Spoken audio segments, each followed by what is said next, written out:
Bueno, ahora vamos a seguir con la unidad número 3, pero desde el texto de los autores Berger y Thompson, ¿sí? El capítulo número 4 que se denomina La madurez del desarrollo biosocial.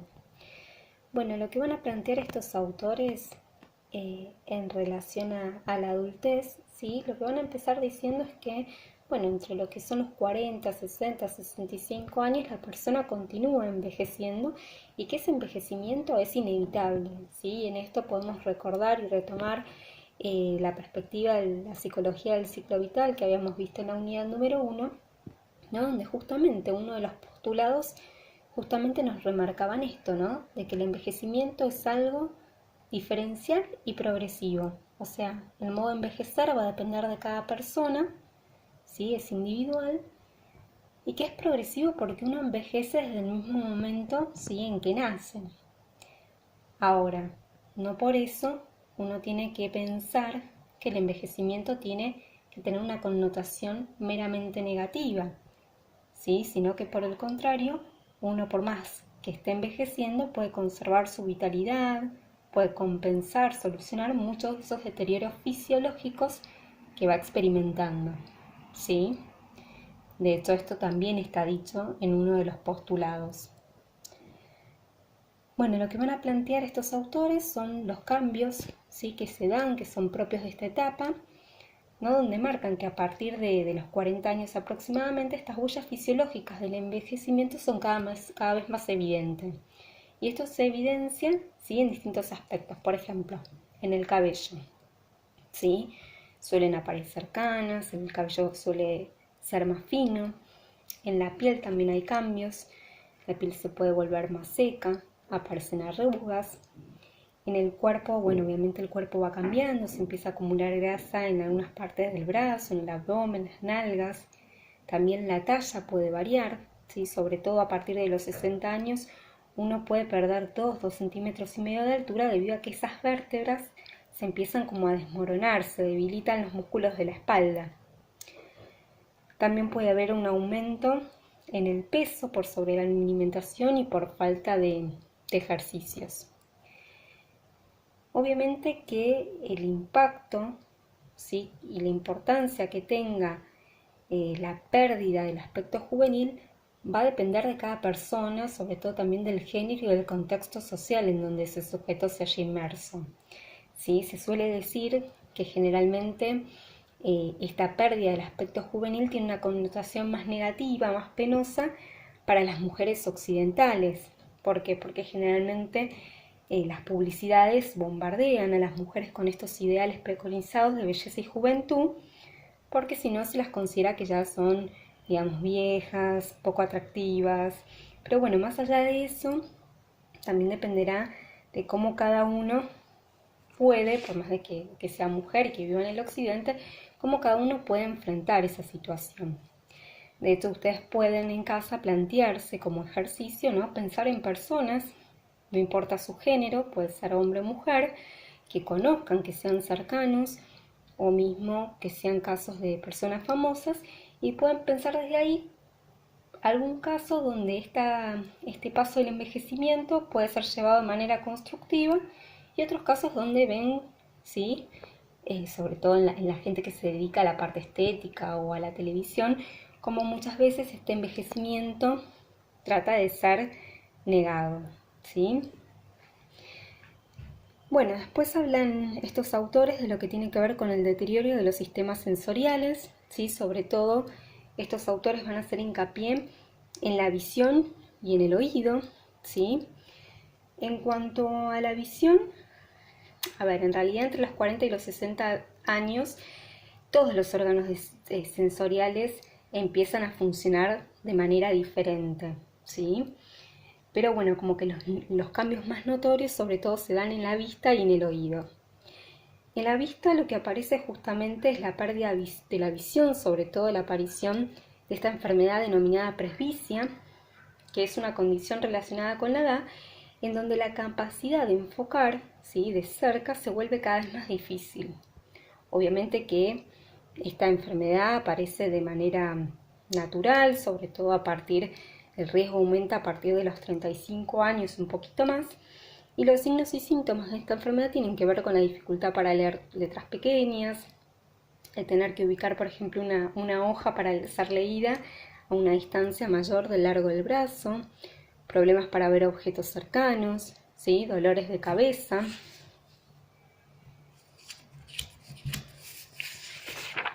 Y después, los otros órganos sensoriales que también se ven bastante afectados a partir de la adultez es el oído.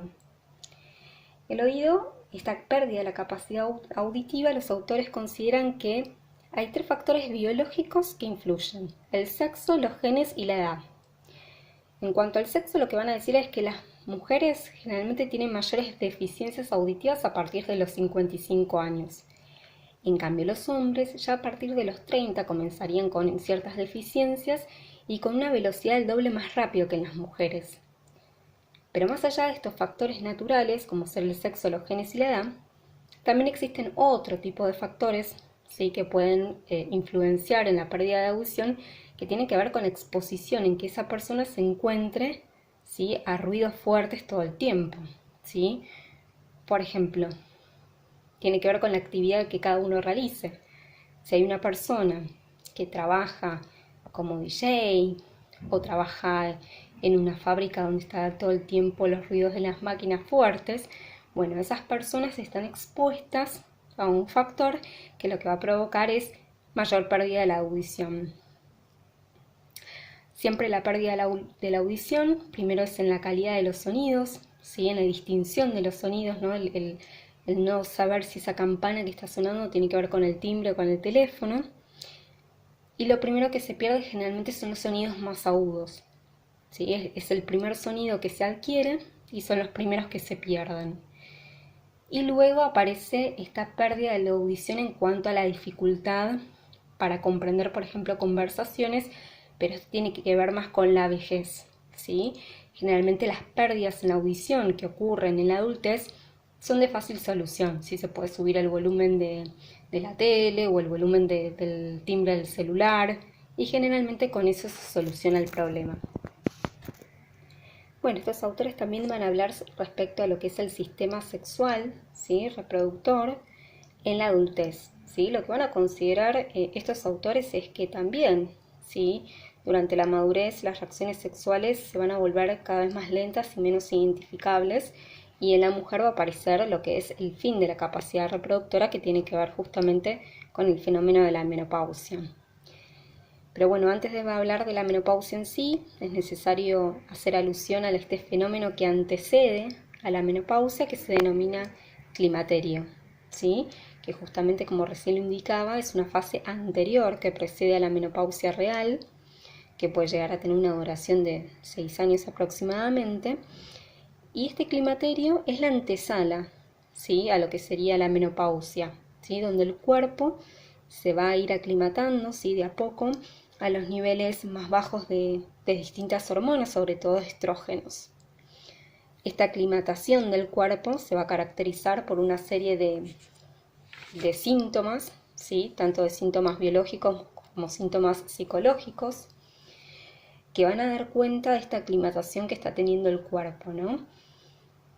Uno de los síntomas biológicos tiene que ver con los ciclos menstruales, ¿sí?, que se vuelven más cortos, más irregulares, ¿sí? A veces esos ciclos pueden durar menos tiempo, por ejemplo, cada 22 días. También esos periodos pueden ser irregulares, a veces pueden no producirse, en otras ocasiones se tratan de ciclos corrientes porque pueden ser muy abundantes o abundantes. En cuanto a la ovulación también va a presentar cambios, ¿sí? Puede ser que la mujer no ovule o se adelante esa ovulación o se atrase, y estas irregularidades también en la ovulación tienen que ver con la explicación de por qué también es mucho más difícil en este periodo lograr la fertilidad, ¿sí? Pero también aparecen estos embarazos no buscados, ¿no?, de mujeres que creían conocer su cuerpo, su ciclo menstrual, y bueno, no se cuidan, salvo de esta manera natural, y bueno, aparecen esos embarazos. También pueden aparecer los sofocos y la sudoración fría, ¿sí? Los sofocos es ese calor que se siente de repente, ¿no? Y presentan las mujeres ese aspecto como bastante acalorado. Y los sudores fríos tienen que ver con esa sensación fría y sudorosa. Estas dos cuestiones tienen que ver con la inestabilidad vasomotora, ¿sí? Que justamente los vasos sanguíneos se van a contraer y dilatar para mantener la temperatura del cuerpo. Entonces, como hay inestabilidad en los vasos motores, por eso se explican estos sofocos y esta sudoración fría. Después, bueno, va a haber distintas consecuencias, justamente por los niveles más bajos de estrógenos. Algunas de las consecuencias es la sequedad en la piel, menos lubricación vaginal durante la excitación sexual, pérdida de tejido pectoral. También puede traer osteoporosis, que es que los huesos se vuelven más porosos, más frágiles, y por eso se pueden fracturar, romper con mayor facilidad. También tiene que ver con el aumento del depósito de la grasa en las distintas arterias, ¿sí? Por eso propicia enfermedades coronarias. Y después existen síntomas más de nivel, digamos, psicológico, que tienen que ver con por ejemplo, los cambios en el humor, ¿sí? De repente, y que esto puede deberse o a los cambios propios de los niveles hormonales, porque justamente las hormonas tienen que ver con el estado de ánimo, con el humor, o mismo por la interrupción del sueño, por los sofocos y la sudoración fría.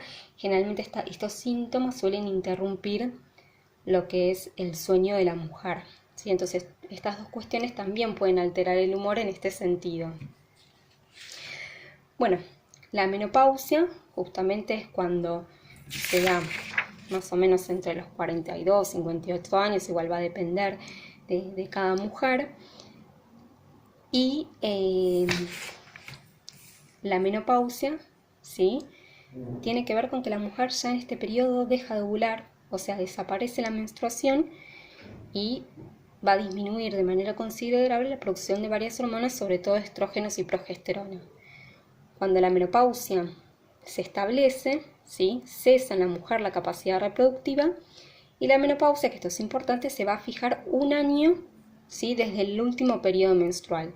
Si ustedes tengan en cuenta que justamente en el periodo de climaterio la mujer puede quizás menstruar unos meses, otros meses no menstruar, ¿sí? Pero a partir de que la mujer pasó 12 periodos y no menstruó, ahí se considera que está menopáusica. Obviamente que las consecuencias, ¿sí? O el impacto que tenga la menopausia en la mujer va a depender de la época y del contexto social, ¿sí? Antes se veía la menopausia como una enfermedad, sobre todo porque antes no tenía como mucha importancia o tenía un valor cultural muy importante la capacidad reproductora de la mujer, ¿sí? Entonces, cuando esta capacidad era perdida se veía como una enfermedad. Hoy no se la considera así, de hecho hay mujeres que lo toman muy bien, ¿sí? El hecho de la menopausia, pero bueno, dependerá de cada mujer cómo lo puede ir transitando y elaborando. Existen tratamientos, que es el TSH, que es el tratamiento de sustitución hormonal, ¿sí? Que algunas mujeres suelen acceder a eso, pero tiene que ver con una cuestión para aminorar ciertos síntomas, ¿sí? Y pueden producir sangrado, pero ese sangrado no se considera menstruación. A veces ahí se produce cierta confusión. Y después algo importante, ¿no? Es el tema de la existencia o no de la menopausia masculina, ¿sí? En realidad esta es una pregunta que yo suelo hacer, ¿sí? En parciales o en finales, si existe la menopausia masculina, ¿sí? Hay muchos autores que hablan de este fenómeno, pero lo que ustedes tienen que saber es que en realidad la menopausia masculina en sentido estricto no existe. ¿Por qué? Porque la menopausia implica necesariamente una pérdida en la capacidad reproductiva, cosa que en el hombre no se da, ¿sí? Hemos escuchado muchas veces casos de hombres que han sido padres, que han concebido a los 70, 80 años de edad, ¿sí? Porque nunca pierden la capacidad reproductiva. Sí, lo que suele dar es que, si bien sigue habiendo producción de espermatozoides, obviamente la cantidad y la motilidad suele disminuirse, ¿sí? Pero en el hombre, digamos, no hay ningún cambio radical, salvo que se produzca, digamos, alguna enfermedad, ¿sí? O el hombre deje de ser sexualmente activo, ¿sí? Bueno, y después los autores van a hablar de cambios en la expresión sexual relacionados con la edad, que bueno, la actividad sexual de las personas se mide por la frecuencia de las relaciones sexuales y de los orgasmos, que obviamente también la actividad sexual empieza a disminuir en la juventud, pero no es que en la madurez se pasa de tener relaciones sexuales a no tener, sino que va a depender de cada persona, ¿no? Aquellas personas que han sido, digamos, sexualmente activas, lo que se espera es que en mayor o menor medida siga de la misma manera. En cuanto a lo que son las respuestas y las características de la actividad sexual, lo que sí destacan es que en los hombres la estimulación sexual suele tardar más y necesita ser más directa, y en las mujeres no hay cambios en la capacidad orgásmica, ¿sí? Porque eso es difícil de medir, pero se cree que eso se da con igual intensidad. Bueno, aquí terminaríamos lo que sería el capítulo 4 de Steisenberger y Thompson.